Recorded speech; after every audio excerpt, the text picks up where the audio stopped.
salah satu daripada 5 agama rasmi Indonesia, Islam, Kristian, Katolik, Hindu dengan Buddha. Apabila orang-orang Cina dekat sana melihat prospek mereka untuk hidup itu seolah-olah disekat. Assalamualaikum warahmatullahi wabarakatuh. Jumpa lagi dengan saya Tutor Gabut Official Kumaha wartosna drama. Piye kabare Mas? Apik to? Ya opo kabare Cak? Apik ta? Geng-geng kabare. Apa rungana? No apa karibah? Apa kabar? Bagaimana kabarnya? Semoga kesehatan dan kebahagiaan selalu menemani hidup Anda. Baik kawan, saya ucapkan terima kasih kepada Anda yang baru pertama kali menemukan video ini, yang baru pertama kali menemukan Tutor Gabut Official. Jangan lupa nanti setelah nonton video di subscribe, kemudian nyalakan loncengnya agar ketika Tutor Gabut Official mengupload video baru, Anda mendapatkan notifikasinya. Tak lupa pula saya ucapkan terima kasih kepada Anda yang selama ini support Tutor Gabut. Tetap support Tutor Gabut agar The Gabut Official selalu semangat mengupload video-video trending saat ini dengan penyampaian yang berbeda. Baik kawan, sudah kita simak sedikit cuplikan tentang kenapa Cina Indonesia itu lebih fasih berbahasa Indonesia, sedangkan keturunan Cina di Malaysia itu tidak bisa berbahasa Melayu. Seperti itu kawan, nanti kita akan melihat sebuah video secara keseluruhan, cerita panjang, baru nanti kita reaksi lagi.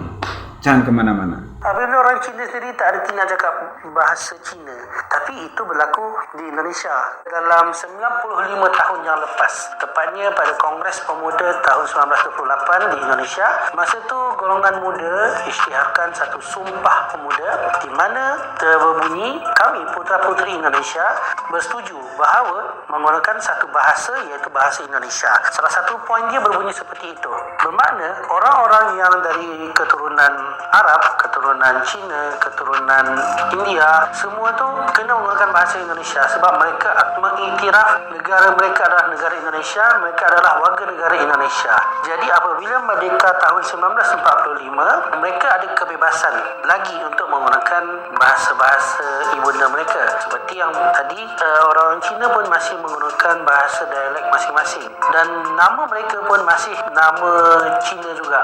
Apabila pemberontakan komunis pada tahun 1965 dan juga jatuhnya Soekarno yang digantikan dengan Soeharto, maka bermulalah satu era baru yang dikenali sebagai Orde Baru. Soeharto telah mengharamkan orang-orang Cina ini untuk gunakan nama-nama Cina dan suruh untuk ganti nama mereka dengan nama berbau Indonesia, telah menutup sekolah-sekolah jenis kebangsaan Cina dan juga telah mengharamkan agama Confucianism, di mana mereka orang Cina yang menganut fahaman Confucianism ini harus memilih salah satu daripada 5 agama rasmi Indonesia, Islam, Kristian, Katolik, Hindu dengan Buddha.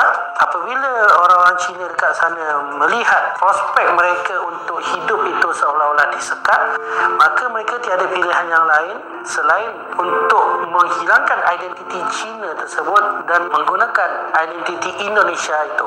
Sebenarnya kita tengok apabila generasi sekarang ini kan, kita tengok orang Indonesia muka dia muka Cina tapi nama dia tak ada nama Cina. Lepas tu dia tak pernah cakap Cina juga, dia cakap bahasa Indonesia atau logat masing-masing seperti logat Jawa, ada logat Medan, macam-macam. Namun semuanya itu berubah apabila Presiden yang keempat Kiai Haji Abdul Rahman Wahid telah memberi kelonggaran bagi orang-orang Cina ini untuk kembali masuk ke agama Confucianism itu serta membuka tempat-tempat ibadah lama mereka. Apabila kelonggaran itu berlaku, generasi yang dahulunya telah disekat, dia merasakan seperti dah terbiasa dah. Jadi kalau sekiranya kita nak bandingkan dengan situasi negara kita di sini, negara kita memberi kebebasan kepada penduduk yang berketurunan Cina dan India untuk bertutur, berbicara dengan bahasa ibunda masing-masing. Tiada halangan, tiada sekatan. Namun itulah yang membuat ada golongan yang bergaul dengan golongan bangsa masing-masing. Seperti kita tahu bagaimana konsep British meletakkan orang-orang India di kawasan peladangan, orang-orang Melayu kawasan tanian dan orang Cina di kawasan perdagangan. Jadi ada golongan yang hanya boleh bercakap dalam bahasa itu sahaja. Jadi apabila Malaysia merdeka tahun 1957 dan kemudian 1963 menjadi persekutuan Malaysia, maka ada golongan-golongan yang kita kenal di Malaysia ini, dia dah susah dah nak bercakap dengan bahasa Melayu dengan baik dan betul. Sampai sekarang kita masih jumpa lagi. Cuma kita akan mempersoalkanlah apakah mereka ini warga negara Malaysia yang ber-IC warna biru, atau sebenarnya mereka ni langsung datang dari tanah besar China sehingga mereka langsung tak boleh bercakap. Jadi itu satu perkara yang agak sedih untuk kita lihat bagaimana warga negara kita sendiri agak sukar untuk bercakap menggunakan bahasa kebangsaan kita. Sementara kalau di Indonesia, walaupun ada etnik Cina yang pada masa Orde Baru itu belum dianggap sebagai warga negara, tetapi mereka masih boleh bercakap dalam bahasa Indonesia. Seperti pemenang pingat emas Olimpik pertama di Indonesia, iaitu Susi Susanti, atlet badminton. Pada masa mewakili negaranya, dia adalah seorang yang belum jelas lagi taraf kerahyatannya kerana dia adalah keturunan Cina, tetapi dia masih boleh bercakap dalam bahasa Indonesia dengan baik dan benar. Nah, bagaimana juga dengan orang-orang di sini? Baik, sudah kita simak video cerita panjangnya dari saudara kita ya, dari negeri tetangga, negeri jiran. Dia menjelaskan tentang mengapa toh di Indonesia itu keturunan Tionghoa lebih fasih berbahasa Indonesia, sedangkan di Malaysia rata-rata tidak bisa menggunakan bahasa Melayu dengan baik. Semua yang diceritakan banyak benarnya, tapi akan kita sedikit perbaiki, yaitu tentang di zaman Pak Soeharto ya. Di zaman Pak Soeharto, kurun waktu dari 1966 sampai 1998. Pada waktu itu memang ada sebuah peraturan bahwa untuk etnis Cina, etnis Tionghoa itu tidak boleh menggunakan bahasa atau menggunakan nama dengan bahasa Cina. Itu yang di KTP, kawan. Tapi kalau untuk panggilan sebenarnya mereka juga masih ada punya. Jadi masih punya nama bahasa Cina gitu. Berarti rata-rata pada waktu orang yang lahir di tahun-tahun itu namanya dua. Satu nama yang di KTP itu biasa nama pakai bahasa Indonesia yo. Tapi yang lain nama panggilannya itu dia menggunakan bahasa Cina. Itu banyak. Rata-rata seperti itu. Seperti Bapak Basuki Cahayapurnama. Panggilannya kan Ahok. Nah, kayak begitulah. Yang lain-lain juga banyak. Ada Sudono Salim, itu panggilannya Lim Suliong, kayak macam-macam begitu.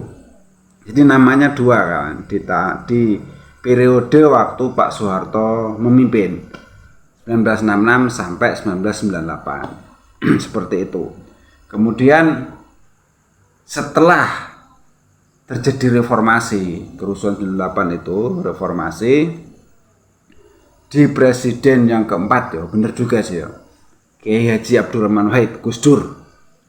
Di Presiden Gus Dur, orang-orang Tionghoa diperbolehkan kembali masuk ke agama Konfusius atau Konfusianism itu loh. Konfusius lah ya, di bahasa Indonesia menyebutnya Konfusius. Ini diperbolehkan dan ada sebuah penghormatan hari besar, kawan. Tahun Baru Cina. Yang biasanya ada tulisan Gong Sifa Choi. Nah, itu loh. Itu ada hari libur nasional. Terus setelah Gus Dur ada diberikan kesempatan. Seperti itu, kawan. Jadi kita perbaiki dari teman kita yang menjelaskan tadi cukup benar. Dan untuk masalah yang di Malaysia itu menurut saya ya karena ada sekolah vernakular itu loh. Sekolah dengan pengantar bahasa ibu masing-masing itu jadi cukup susah. Di sekolahan dia pakai pengantar bahasa ibu, begitu pulang seperti itu toh. Kalau di Indonesia kan tidak, bahasa pengantar di sekolahan itu bahasa Indonesia semua. Permasalahannya kan di situ kan. Jadi mau tidak mau dia harus belajar bahasa Indonesia. Sedangkan bahasa ibu mereka itu dipelajari ya di rumah dengan keluarga, mungkin dengan komunitas lah ya. Baik itu orang Tamil, orang Arab atau orang Cina, itu di komunitas mereka lah. Biasanya masih menggunakan bahasa mereka seperti itu. Jadi ya untuk Malaysia ya mungkin cukup susah ya untuk diwajibkan berbahasa Melayu dengan baik karena kan perlu waktu cukup panjang. Indonesia cukup panjang waktunya, kawan. Dari zaman dulu tahun 1928 sepakati gitu, terus ada ada keputusan Pak Soeharto seperti itu cukup lama, waktunya cukup panjang. 50 tahun lebih, hampir 100 tahun tuh. Jadi semoga saja ya harus dengan dengan konsistensi yang cukup tinggi gitu. Masalahnya di Malaysia tuh ada konsistensi seperti itu enggak, kan seperti itu toh. Oke, cukup sekian reaksi dari Tutor Gabut. Ada salah-salah kata mohon maaf, ada yang baik ambil sebagai pelajaran, yang jelek buang saja. Tutor Gabut Official, The Gabut Official. Wassalamualaikum warahmatullahi wabarakatuh.